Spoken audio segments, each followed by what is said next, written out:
violence prevention and masculinities. This is the agenda that I brought for today.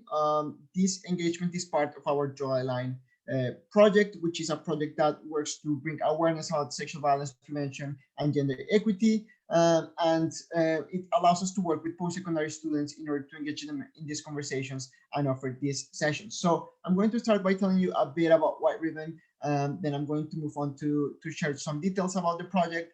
I'm later then going to move into discussing sexual violence, what it is, how it is relevant for our work as educators or as future educators in your case. Then we're going to be speaking about the intersection between sexual violence and gender expectations. How is it that it is relevant for us to speak about masculinity and building healthier versions of masculinity when addressing sexual violence and other forms of gender-based violence? And then we're going to be speaking about two concepts that are really helpful for us. They are allyship and bystander intervention. I may also speak about like consent education if there's enough time. And then lastly, I'm going to just share a survey for everyone to complete. It's super useful and it's super helpful for us to receive your feedback at the end of each session. This is going to be a shortened version of the Draw the Line, the regular Draw the Line workshop, but I'm going to do my best to cover all of the content that I have usually for previous sessions. And so, well, thank you for coming. So I'm going to start by telling you a bit about White Ribbon. So as I said, we are a Toronto-based organization and we work with men and boys to bring them on into these conversations about gender-based violence prevention and masculinities. We were created as a response to the Montreal Massacre, as you might know, and this is an event that happened in 1989, in which a young man walked into a college campus to seek revenge for the spaces and the space that women were taking in engineering programs. He thought that women didn't belong to these spaces, that women shouldn't have any space in certain careers.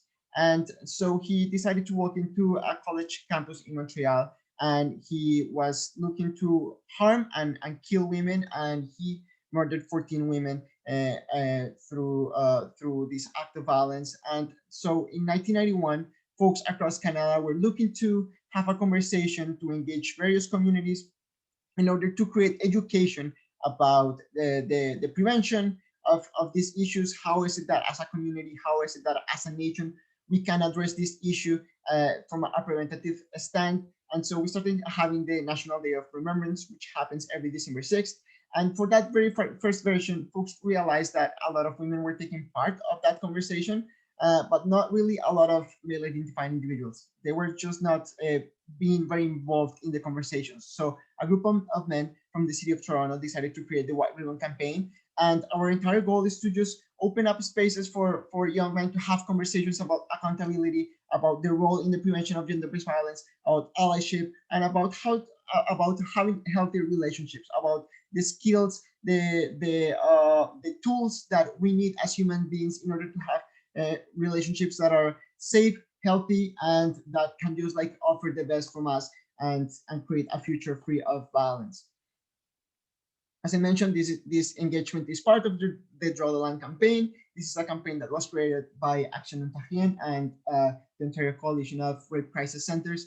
Later on, many organizations came to the project, including White Ribbon, and each one of these organizations worked with different demographics, with different groups. In our work, we try to work with post-secondary students. It's really important still to bring awareness about these issues and also pass on the tools for future educators, just as in this case, so that they can have conversations with their own students about allyship, gender-based violence prevention, and gender equity. If folks are interested in nonprofit work, in education work, in work that prevents gender-based violence, I would strongly encourage you to look up these organizations. They are very fantastic and they're really running a lot of really fantastic programs these days. And so this is an activity that I usually run in groups, but I really want to just perhaps hear from you on the chat box, or if you feel comfortable just by unmuting your mic. I would love to go through each one of these questions. I use these questions to really just ground all of the content that comes after. I use them for us to have some solid definitions before moving forward and talking about that intersection between the prevention of sexual violence and masculinity. So I would like to start by us as a group defining sexual violence. Perhaps if folks are comfortable sharing like what they've heard, any ideas that they have about what sexual violence is or how it could be defined, please feel free to share them on the chat box or on your mic. I would love to hear from you. Please note that there is no right or wrong answer. I just wanna just get as a group come together and create a definition for us. So what is sexual violence? How would you define it?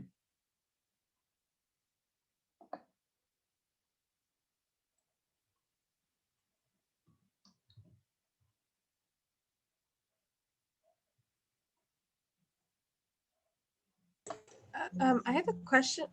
Yes. Hi. Hi. Oh, I'm sorry. Can you hear me? Yes, Andrea, we hear you. Oh, okay, perfect. Yeah, so I just have a question.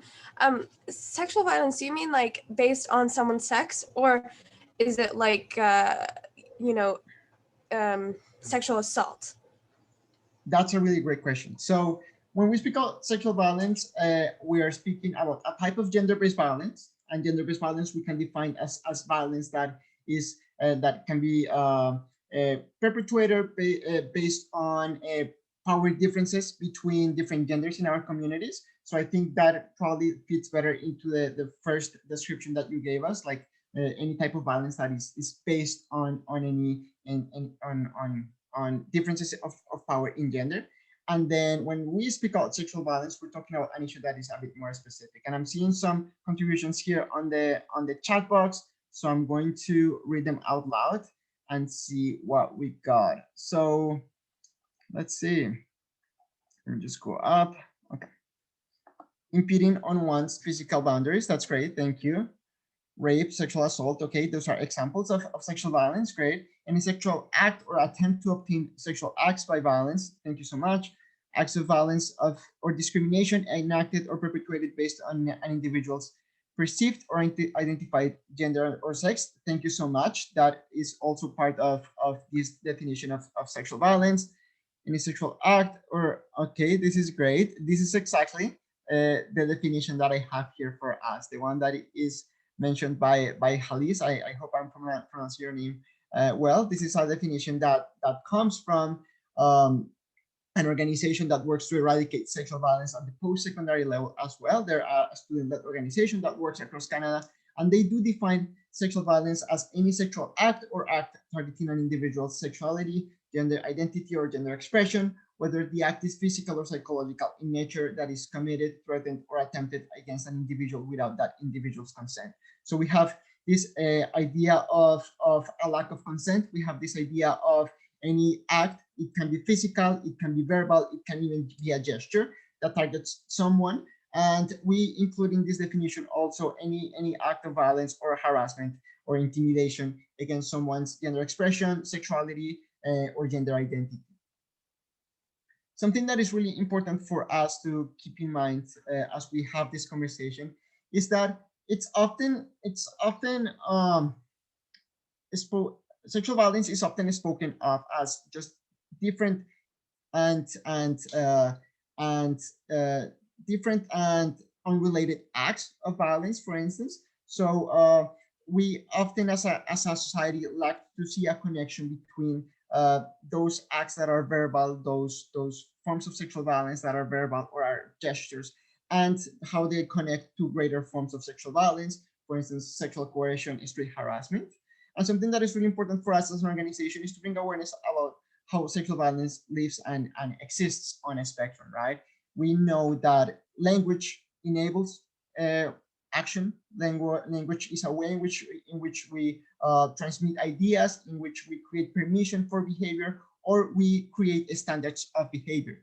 And so it is really important for us to bring awareness about how sexist jokes, sexist comments, which have historically been considered to be just talk, just parlance, just spoken acts, do enable greater forms of sexual violence.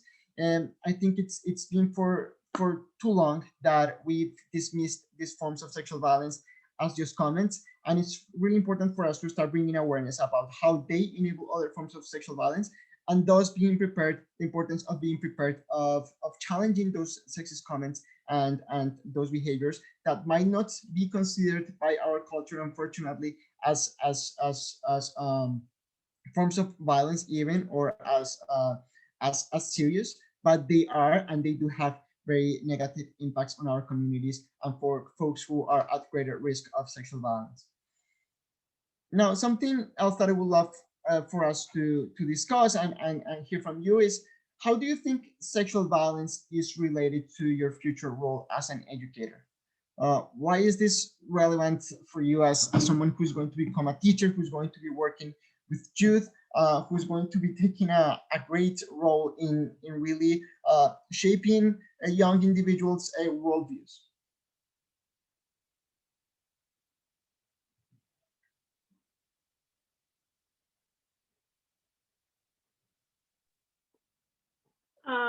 It could be relevant for us because we might actually like experience it personally and need to know how to de-escalate the situation and how to handle it. Excellent. Thank you so much. So at a personal level, we know that unfortunately in our workplaces, folks still experience sexual violence. We know that it is unfortunately a common experience for many folks, especially those who identify as female and those who are part of the 2SLGBTQ plus community. So it's important for us to identify what sexual violence is so that we can address it and we can bring awareness about this issue if it's happening, and go through the right procedures in order to make it stop and denounce it. I'm going to go through some of the comments here. So Ana Maria says, helping our students think critically and develop media literacy. Thanks a lot. This is really important. We know that unfortunately our culture is full of messages that still enable sexual violence, what we call rape culture, and so it is really important to help our students navigate those messages that we get and help them critically assess them and differentiate what's right from wrong. Thank you. Creating safe and inclusive classrooms for all students. Thank you, Brianna. That's key. As an educator, it's important because we're shaping the minds of young people. It's a preventative measure for sexual violence and gender-based violence. It is important to create safe classroom and teach appropriate behavior between students. Excellent. Thank you, Annette. Identifying problematic behaviors. Excellent. Exactly. So something that I continuously hear when I meet with project partners in consultations with other nonprofit organizations and even at an international level is the importance of bringing this kind of education at an early age. Unfortunately, young folks are exposed to forms of sexual violence being displayed and normalized in the media at very young ages. And so we know that they're getting, in a way, an education on these issues, and it is the wrong education. It is education that is just going to continue perpetrating sexual violence in our communities. So as educators, as individuals who have the opportunity of really bringing these critical skills to students, it's really important to create awareness among them and also make them more conscious about their own actions, make them conscious about the importance of asking for consent, the importance of other people asking for consent whenever they're engaging with them, and the importance of just creating healthy relationships that are based on communication and this idea of no means no, and consent is always and will always be respected. A great point here from Echo. We don't necessarily need to teach young students about rape, but we can start from a young age teaching them the importance of consent in any form. Thank you so much for that. That's really important, and something that I'm going to be sharing at the end of this session is our a link to our drawline guides. These are guides that were created like about 4 years ago for educators in the elementary and secondary sectors, and they help educators navigate these conversations on sexual violence prevention when working with folks of all ages. And again, we don't have to go into many explicit conversations with the students in order to bring awareness about the idea of consent, in order to bring awareness about the idea healthy relationships. We know that conversations might just look like activities regarding boundaries, about asking for permission if we want to shake someone's hand, if we want to hug or someone or something like that. So education can look like many things, and unfortunately, something that we still see now in the front lines as folks who are trying to run this type of education with the schools constantly is that unfortunately many administrations, many educators still think that sexual violence prevention is a controversial topic, that it's going to be speaking about sexual violence in a way that it can be really triggering and problematic for parents. And something that is really key for us is to let them know and create awareness about how sex ed and education on sexual violence prevention can look like many things, and it can just be a way of enhancing people's positive attitudes and positive behaviors when engaging with others. So thank you so much for that. All right. And then my last question here is, why do you think it is important to engage men in sexual violence prevention initiatives? Why is it that we have to work with men in our communities, in our schools, and also with male identifying students, youth, boys, so that we prevent sexual violence? Why is it that we need to get them engaged? Isn't it because sexual violence is more prevalent towards women than it is towards men? Like, it still happens to men, but it's more prevalent that it's occurring towards women. Definitely. We know that this is an issue that predominantly affects female identifying individuals. We know that 1 in 3 Canadian women and 1 in 6 Canadian men will experience some form of sexual violence. And so this is an issue that a lot of men are unaware of. This is an issue that sometimes men know, but might not be given the tools in order to properly speak about it. We know that most men who have gone through situations of sexual violence have gone through the situations when they were young, when they were boys. And so it's really important for us to create awareness and open up a conversation that focuses on healing, that focuses on prioritizing survivors, and also that focuses on prevention. We also know, as Emily is mentioning here, that men are disproportionately the perpetrators of sexual violence. We know that while most men do not commit or condone any violence against women, we know that most men are responsible for 90 to 99% of sexual assault. So we know that there is a big gap there. We know that there is a lot of awareness that we have to create, and we know that we have to just let men know that sexual violence is not just a women's issue as it's been framed historically, unfortunately, but that they play a role in ending gender-based violence, ending sexual violence, and that there is a role that they can play as allies in order to address this issue. I'm going to look at some more of the comments here.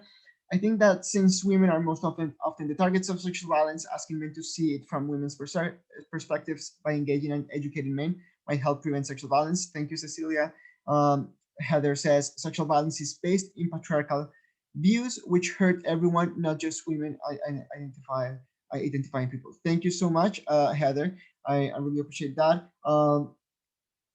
This patriarchal views is something that we're going to unpack in just a few minutes. And I think they have to do a lot with the gender expectations that we received since we're kids, as we are growing up and throughout our lives. What it means to be a man, what it means to be a masculine, often serves to enable sexual violence, unfortunately, and we're going to be discussing that right now. Something else that I want to add to this portion to this question is that peer culture plays a massive role in determining men's behaviors. We know that men determine what is permissible and not permissible among other men. We know that as men, we copy each other's behaviors. This is part of social norms theory. This is part of how we determine our behavior. We usually copy the behavior of those that identify and have similar experiences as we do. And so we know that role modeling is really important. We know that when someone who identifies as a man steps steps up and says, it's not cool to speak about women like this. It's not cool to speak about those who identify as part of the towards LGBTQ plus community like this, then that can really resonate with other men because they're seeing that type of leadership. They know that the conversation can be different, and in a way they're giving permission and opening up opportunities to have that conversation, which unfortunately is often seen as not manly. It's not seen as part of those mandates that we receive as being part of what is considered to be masculine. And so just taking it on from there, I want to engage us in an activity that we call the man box. This is an activity that is often used in work on masculinities, on work in the prevention of gender-based violence and gender equity. You might be familiar with this activity, and we usually do it in a very fun way when we're in person. I remember last year when I was with Western doing this, and it was a lot of fun. We used some flip charts. We split into groups, and then we did this with like markers and papers. But because we don't have that opportunity today because of everything that is going on, I prepared a Jamboard for us to just do a similar activity, do something that really resembles what happens in person. So I'm going to be sharing a link on the chat box, and I'm going to ask everyone to go into that link. I'm going to go there. Thank you, folks, for joining us there. I already see some folks. Great. And so the Manbox activity is an activity for us to think about those mandates and expectations that we receive as male identifying individuals, those messages that boys and men receive about what it means to be a man. And so I'm going to ask everyone, can folks see my screen, like the one that is on the Manbox activity, the Jamboard? Just double checking. Yes, yeah, we can see Okay, it. awesome. Thank you so much. So I'm going to ask folks to just please either grab a sticky note, and you can just type anything here, save it, and then you're going to be able to just place it in the man box or a text box. You can also use that feature, and you can just like write anything and just leave it there. And so I would love to hear from you, and feel free to add anything that you think might be relevant. I would love to hear, what are those things, what are those mandates, what are those actions, what are those behaviors that men are asked to be or do in order to be considered real men in our communities. So please place those mandates here on inside of the man box, this pink box right here. And I would love to hear about emotions. That's great. I'm seeing some comments already there, like not showing emotions, not crying, being the breadwinner. So all of those expectations, those things that we have to like, those things that we have to do in order to be considered real men, and again, messages that only men receive, not like folks from all genders. What are those? And I'm going to go through them super quickly.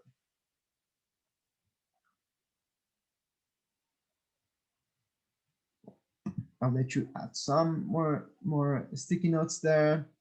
I might start moving them here into the corner so there's more space. All right.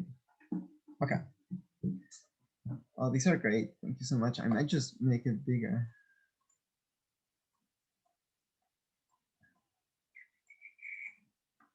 Awesome. So I'm going to go through some of this. So let's see. So something that was mentioned first was not showing any emotions. So men are not expected to cry. Men are not expected to show any vulnerability. They're not, here it is, not being vulnerable. They're expected to be instead aggressive. They're expected to perhaps address any issues or solve any conflict, not by being vulnerable, perhaps even talking about the issues that are happening, but rather just being aggressive. That seems to be usually like the expectation that men will solve their problems through force or aggression. It seems, thank you to everyone who's being super organized and is putting the sticky notes in columns. This is the very first time this happens, and I love it. I am obsessed with this type of arrangement, so thank you so much. Let's see, what else? Men are expected to be persistent. So when speaking about, for instance, relationships, a movie that we often discuss with younger folks is The Notebook, because it contains a lot of tropes that are seen across Hollywood, across mainstream films which tend to perpetuate unhealthy relationships and rape culture. So when going back to the Notebook, if we think about that scene in which the main character is following the other main character, so that because he wants to go on a date with her, and he will not take no as an answer. That's an example of how men are expected to be persistent. Sorry, they're expected to not receive an offer, an answer. They're expected to take the lead in any type of relationship, and also just push someone until they say yes. And that's very relevant to our conversation about sexual violence, and we can discuss that in a few minutes. Something else that is included here is being the breadwinner, being powerful, having power. We're often telling young men that their value comes from the power that they have and they hold. And we tell them that they're going to be appreciated and they're going to be valued by our society based on that power. They are also expected to be to go into STEM fields. We know that unfortunately STEM is still mostly dominated by male identified individuals. We know that there is still a lot of issues with some faculties, perhaps as fraternities or groups in these programs perpetuate gender-based violence and continue to have some kinds of rituals and behaviors that are really problematic. Men are also expected to they're not expected to seek help about their own emotions, mental health. So men are told to just suck it up, to just solve it by themselves, to address any issue in loneliness, in solitude, and not ask for help. Men are not expected to be anything that is related to femininity or to being a gay man. Thank you so much for that, whoever just added that. So they're expected to just be the complete opposite of what womanhood means or femininity means. Thank you so much for all of this. So I'm going to bring us back to my slides. And I have a couple questions for you. So first of all, what do you think keeps people in the man box? Why do you think people stay in the man box?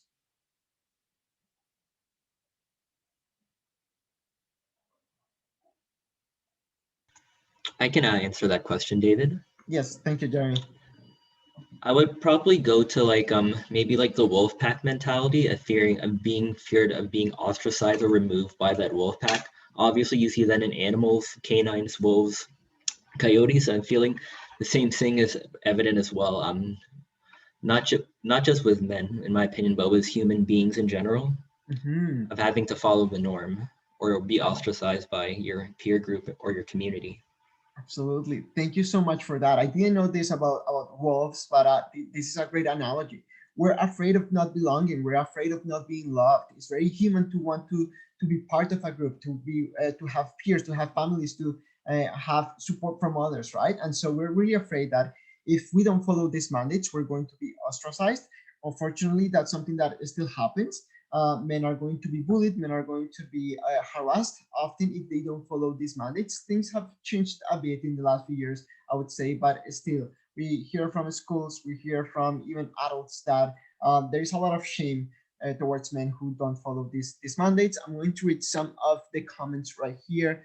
So fear of being rejected, peer pressure. So our role models sometimes are involved in encouraging these types of attitudes. Sometimes it might be our own parents, and so on. We might fear to be embarrassed, and we receive a lot of pressure from society overall. Thanks a lot. What do you think? What do you think are the consequences of this man box on male identifying individuals?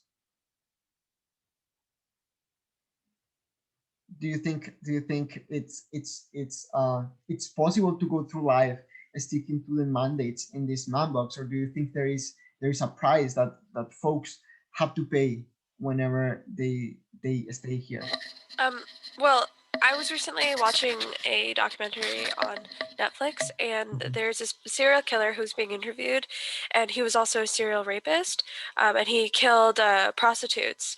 And talking with him, asked if he had ever like paid for sex, and then he started talking about how you know, you basically always pay for sex, because when you go on a date with a woman, when you pay for dinner, that's kind of like paying for sex. And also, but if you don't have sex with them, that means you're gay. And that was his actual like theory on it, which is really messed up. And so it creates these people who you know, think those really ridiculous things and think that they're owed something, or you know, or assume, I mean, what a ridiculous way to assume that you're not like heterosexual. Anyway, so Yeah, yeah. absolutely. Thank you so much for that, Andrea. That's a really important point. We know that men who tend to stick to these beliefs, these behaviors, these attitudes are far more likely to perpetrate violence. They're far more likely to have misogynistic worldviews, and they're far more likely to perpetrate gender-based violence. I also think that men have consequences for this man box because they are not necessarily going to want to deal with their emotions in a healthy way, what's perceived to be not the most manly way. So they're shown to not accept help as much. Also, they are shamed for being emotional. So they may not be able to be their true selves and form relationships with women and with other people that would be more beneficial for them. So as much as toxic masculinity hurts women, it also hurts men.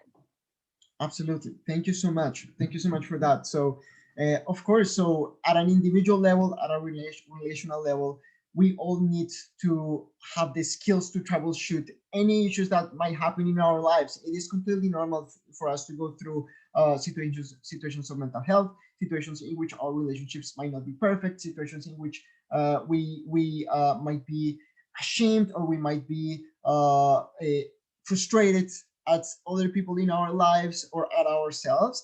And having the skills and having the knowledge in order to address these types of emotions and these types of situations is key. And unfortunately, when we look back at this man box, the only message that we are getting as men is really, well, you solve it yourself. You are not expected to be vulnerable. You're not expected to communicate a lot. You're instead expected to be a lot more quiet than anyone else. And if any issue has to be solved, then it has to be done through aggression and through force, right? So of course, the repercussions of this are violence often, and this often and often this violence is perpetrated against female identifying individuals, people that they know, people that they love, people that they are in relationship with. And unfortunately, they are just not given the skills, and they are not given the tools in order to have better relationships. Thanks a lot. So I'm going to read some of the comments here. So there are mental health issues resulting from these expectations on the man box. If you're not expected to share your emotions, if you're not expected to seek for help if you need it, then you're very likely to suffer quite a lot by yourself, and just struggle with your own emotions. I would also add physical health to Annette's comment, as they're less likely, less willing to seek medical intervention. Yes, that's also very true. Men are a lot less likely to visit doctors, are a lot less likely to take care of their own health, because men are expected to just solve things. Men are expected to not show any weakness, so they might not look for symptoms. They might not be paying attention to their own health, and they might be ignoring any symptoms. Now, I think it is clear how these mammoths can lead to violence against women, folks from the 2S and the 2Q+ community. If masculinity is defined as more than other genders, is defined as having to have power, as being entitled to spaces, being entitled to power, then it's very likely that this man box is going to create and perpetrate violence against female identifying individuals and the 2LGBTQ plus community. Now, when speaking about sexual violence more specifically, what do you think is the relationship between this man box and sexual violence? How is this man box enabling sexual violence in our communities? Well, men think that it makes them more manly to have sex and to have a lot of sex. So they are worried about being perceived as gay, like Andrea was mentioning, for not having sex on the first date, or for just not being as manly as their other friends and peers. So they try to occasionally coerce women into sex because, or force them because it makes them feel powerful and accepted. Thank you so much. That is an excellent point. If I'm expected to be overtly sexual, if my value comes from being sexual all the time and the sexual encounters that I have, then it's very likely that I'm going to engage in behavior that is going to be non-consensual, is going to end up harming others, is not going to be very concerned about consent, but rather the stories that I tell my peers about my sexual life, right? So unfortunately, it can lead to a lot of harassment and types of sexual violence against others. If you look back on that progression of sexual violence, these sorts of attitudes and beliefs lay a foundation for that progression. Absolutely. So if we go back to that scale or that spectrum that I had showed you, it is really an expectation on masculinity to objectify women, even at a conversational level. It's an expectation for men to continuously display that they are not feminine, that they are the opposite to what it means to be a woman, to what it means to be feminine, right? So we create masculinity as being complicit to this type of sexual violence. And in that way, we're just creating a space for all other types of sexual violence to be perpetrated and committed. So thank you so much for that, Emily. Something that I also mentioned just a few minutes ago is how this idea of not taking a no for an answer has become part of masculinity and expectations on men. Unfortunately, men are expected to just push others until they receive a yes. They're expected to harass others until they decide to be on a date with them, have a relationship with them. That's really how we frame masculinity and relationships. Men are expected to make those moves, and they're expected to be to not be concerned about consent. And so that also creates a lot of situations in which consent is not respected, situations in which others end up being harassed, and situations of sexual violence arise. Thank you so much. I know I'm running out of time, so I'm just going to cover this last slide on the man box.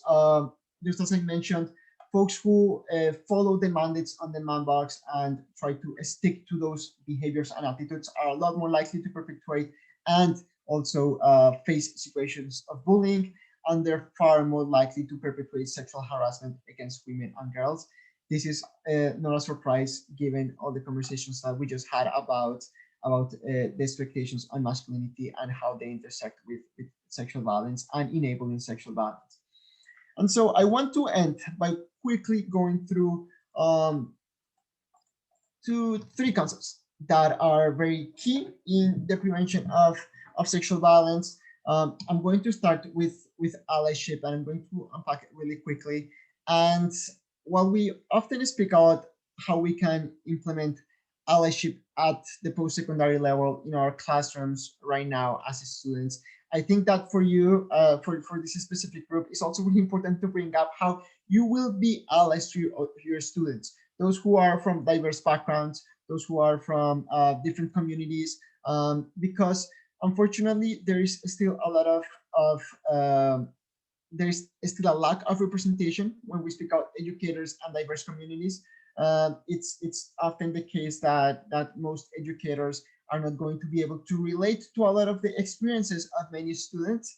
Just last week, an educator from the Peel this school district shared a report that was just recently created by a consultant on anti-Black racism and racism overall in this area, in this school board. And unfortunately, the results were really negative. There is a lot of reports still on lack of representation in curriculums, lack of representation in staff, a lot of folks who have really great intentions making racist, sexist, homophobic comments in classrooms, in institutions that are meant to really endorse and create healthier attitudes. And so this is really key for us as educators, because we'll be allies. And something that, or a way in which I always unpack allyship, is by going through these three concepts. I think the most important for me is this idea of empathy, precisely because we've taught and we've been taught, sorry, and I think it's still the case that empathy is going to be defined as stepping into other people's shoes. And to me, when thinking about allyship and when thinking about working with diverse communities and diverse audiences, it's really important that we switch from trying to imagine to be into somebody else's shoes into actually listening to other people's experiences. I think there is a radical difference there, because in one scenario we're just doing a lot of imagination work ourselves, and in the other one we're opening up spaces for folks to tell us about their own experiences, and it really inform our actions and the way we behave based on those, right? So for me, allyship means listening. For me, allyship means creating spaces in which folks can share their own stories and about their experiences, and we use that information in order to inform our own work and the way we navigate our spaces, including our professional spaces. Then when speaking about allyship, I also like to speak about accountability. I think I really believe in small steps, and I really believe in starting with our own internal work. And this is what accountability refers to. What are those things? What are those biases? What are those ways in which I'm being complicit to systems that enable violence against others, racialized minorities,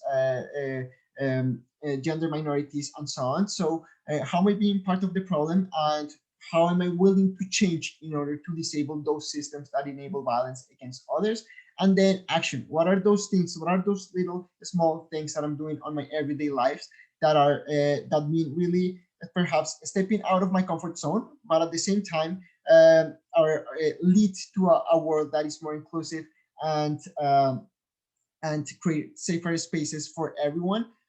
This is unfortunately something that we still have to see from a lot of folks. I think the conversation on allyship has gone a long way, but unfortunately, translating this into action is a lot more difficult. So being really proactive and trying to figure out how we can embed this idea of allyship and listening to other people's experiences in our institutions, in the education sector, is still something that is needed and that we have to do.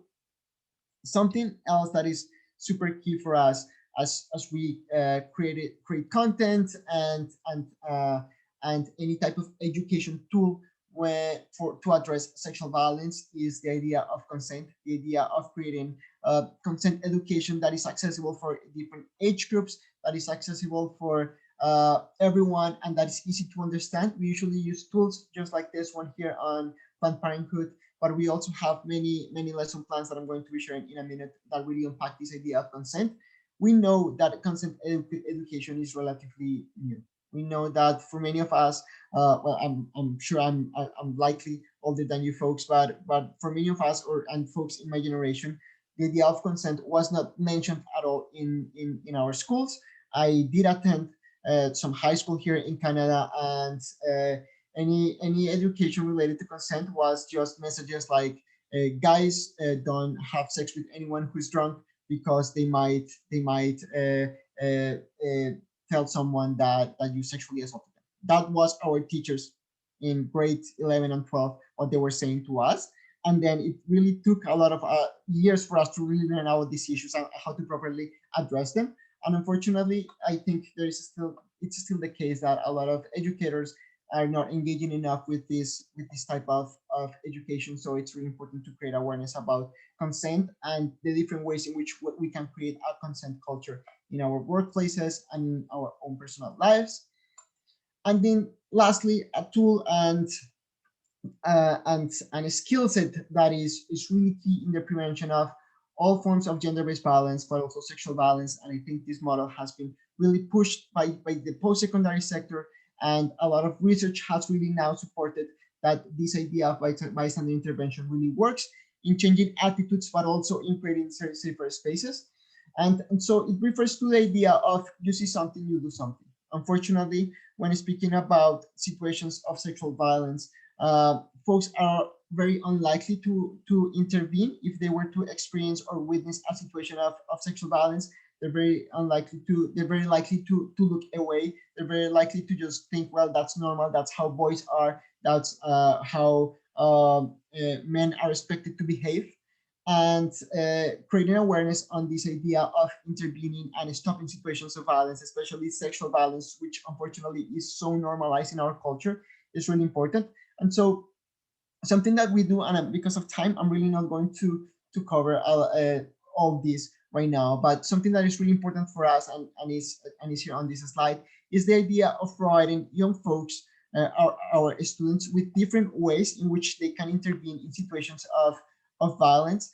We know that we all have different personality types, or we all have different communication styles. We all come from different backgrounds and might be more vulnerable to situations of violence or experiencing violence ourselves when we want to disrupt a situation of violence. So just providing folks with different approaches to bystander intervention is really key whenever we're transmitting this type of education to our students. This idea that intervention is not only direct, but it can also look like distracting, like yelling, like dancing, like creating any noise or distraction in order to disrupt a situation of violence. And also just asking for help, just calling our teachers, calling the police, calling someone who is able to help us and support us in the moment. And perhaps also just checking in later if we're able if we're not able, to disrupt a situation of violence because we just didn't have the time. It's also important to just check in with victims, with survivors right after the fact, and offering any support or help that they might need. So this is a model that you'll see throughout our resources, and I really don't want to take a lot of time just going through that, because I want to speak just briefly about these resources, which I think will become really useful for you as you become teachers and start your journey just engaging with younger folks and running your own classes and having your own classrooms. I wanted to really end this session by sharing some details about these resources. First, here in this line, you have our draw a line guides, which I mentioned earlier on. These are guides for the elementary and the secondary sector. Feel free to take a picture, feel free to take a screenshot. And they have really detailed lesson plans for different types of demographics, of audiences. We do connect all of our lesson plans to the Ontario curriculum, so folks who are teaching different subjects can really find ways in which they embed our lesson plans on sexual violence prevention to their own classes. We recently, just last year, we launched Prevent, which is a tool that is very similar to Draw a Line, but this time it speaks about the prevention of sexual exploitation and sex trafficking. We developed 8 lesson plans that are available in English and French, and they speak about the prevention of this issue from different angles, through male allyship, through creating awareness, through healthy relationships, through consent education. So they are really useful in just bringing up these conversations in ways that are age appropriate. We also have some other video resources, PSAs, that we have developed throughout the years, which we always hear from teachers are super helpful in just bringing up conversations about healthy masculinity and gender-based violence prevention among students. The first one here was is a short PSA that was directed by the director of Giants of Africa. This is a documentary on basketball that I think should still be available on Netflix. So we did a small collaboration with him. His name is Herbert Davis, and he created a PSA that really reflects the journey of a young boy going through these expectations on masculinity and navigating different messages that he receives from his family, from his school, and dealing with the repercussions of unhealthy masculinity. And unfortunately, the repercussions that he sees later on in his life is him becoming a perpetrator of gender-based violence. And lastly, here I have a link to our Men of Quality campaign. This is a campaign that we developed with the Maple Leafs. There are 2 PSAs, and often when working with young men, with students at the secondary or elementary level, I love to play this resource because they see their own role models reflected on that screen. They see hockey players that they have seen in many games if they do watch hockey, and they speak about healthy relationships. They do speak about the importance of preventing gender-based violence, and so it's really often an opportunity for us to engage young men into this conversation. So I think we have only like 7 minutes left. My apologies, everyone. I really wanted to go through all the content. This was a condensed version of this workshop, but I really hope this was useful. I'm wondering if folks have any questions for me. I wanted to leave this last few minutes for any questions. Feel free to ask anything about engaging men and boys into this conversation, what our work looks like at the elementary, secondary level, just anything that you might have. I'm happy to answer if I can.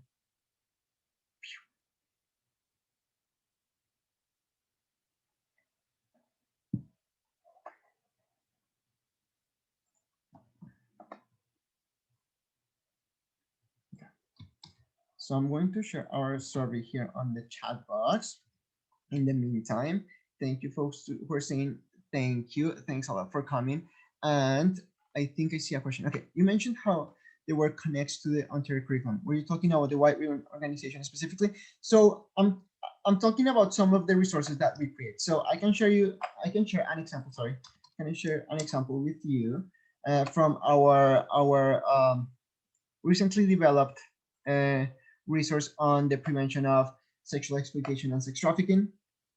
If you see here, then we have our lesson plans. These are the 8 lesson plans that I mentioned. As I said, they are available in English, in PDF and Word formats, and they're also available in French, as you can see here on this side of the screen. And we know that a lot of educators are going to require a rationale, or are going to want to connect the lesson plans to their own classes, to the curriculum that they're expected to work with. And so we created a table connecting some curriculum connections. We basically, or what I did basically, was going through the entire Ontario curriculum and seeing where there were like some bridges, some opportunities for us to connect the content of the lesson plans to some classes. So for each lesson plan, you'll see that there is some connection with some classes. For instance, gender studies, dynamics in human relationships. So we have from phys ed to social sciences and so on and so forth, visual arts, media, film, and so on, civics. And so that's how we connect our lesson plans. It is, of course, not available for all classes, but for many in the secondary curriculum.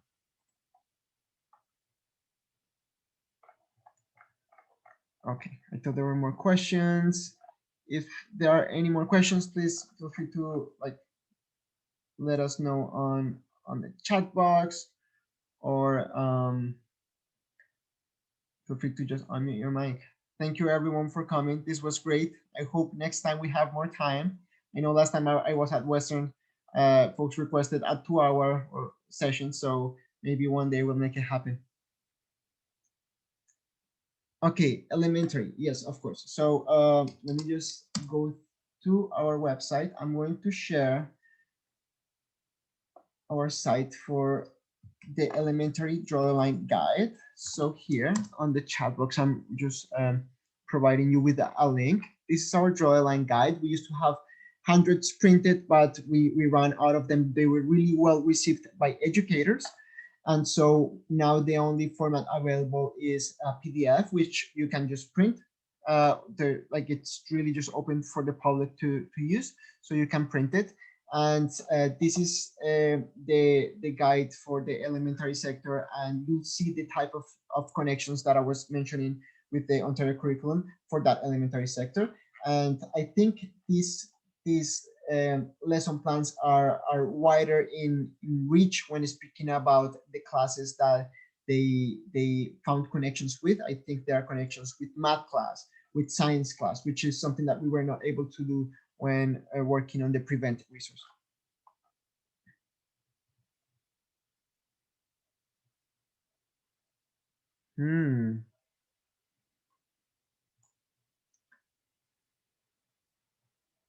Thanks a lot, Emily, for that question. I really had never thought of that.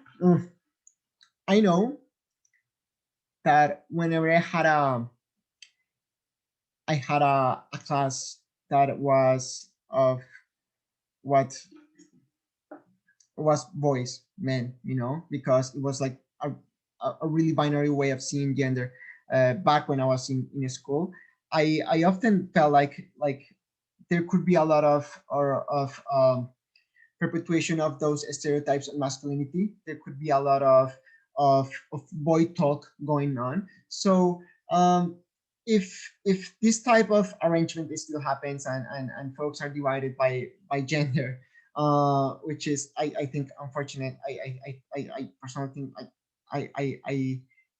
I never enjoyed it. I don't think it was helpful for me in challenging those unhealthy expectations that we were just talking about. But I think that if those are still held, I think they could be really great opportunities to engage young men in conversations on gender-based violence prevention and challenging those unhealthy expectations of masculinity. I think very often those spaces become just spaces in which everyone becomes, or there's a lot of complicitness with sexism, with misogyny. So I think that all the spaces should be made really safe for different forms of expression. And if groups like this are organized, then I think it's key that these issues are addressed. I hope that answers your question. Are teachers allowed to have conversations with their students about sexual violence at any time, or does any training educator have to be they want to facilitate conversation? Okay, so you can have conversations about sexual violence prevention for sure. You can make it part of your curriculum of the types of conversations that you have. We often receive requests from educators to have our materials be sent to them because they use our postcards, our guides, so that they can engage their own students in these types of conversations. Something that you have to keep in mind as an educator, though, is that you have a duty to disclose any situation in which or any you have the duty to report any disclosure. So if a student was to come forward to you and tell you that they're going through a situation of violence, anything that might risk their well-being, then you have to report that. You cannot just try to figure it out with them, right? You have to immediately report that.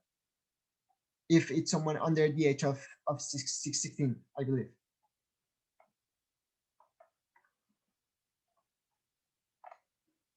If you can provide a couple of small things to use in our classroom towards sexual violence, what would you recommend?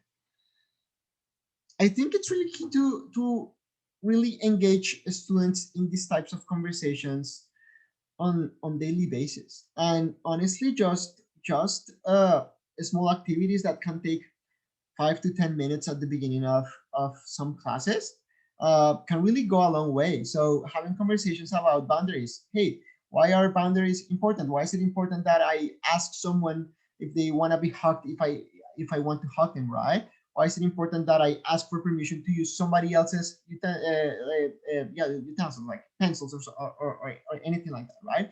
Having this idea of asking, having this idea of empathy can really go a long way, and the conversations don't always have to be talking about specifically about sexual violence in order for them to be helpful in the prevention of sexual violence, right? I would suggest to go into our prevent. Let me just have it here. Our prevent resource, and then for each lesson plan, you're going to find an starting activity, just like a 5-minute, 10-minute activity for each lesson plan, and then that's something that you can run on your own class if you want to run the entire lesson plan. So we design them in a way in which each lesson plan can be divided into like different days and can be just facilitated like through a long span of time. So you can look for those little conversations and just encourage participation. Make sure that folks really challenge rape culture and challenge sexual violence. I hope that's helpful. Yes, of course, Rochelle.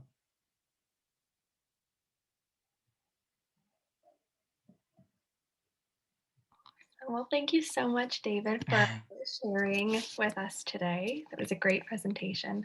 Very, very informative. Thank you so much. No, thank you for the invitation. It was really great to be back. And I hope that next year we have an opportunity to just be back in person. I know last year it was like a lot of fun. It was like one of the few sessions that I did in person. And so I look forward to continuing this work in the future. Awesome. Thank you so much. All right. Take care.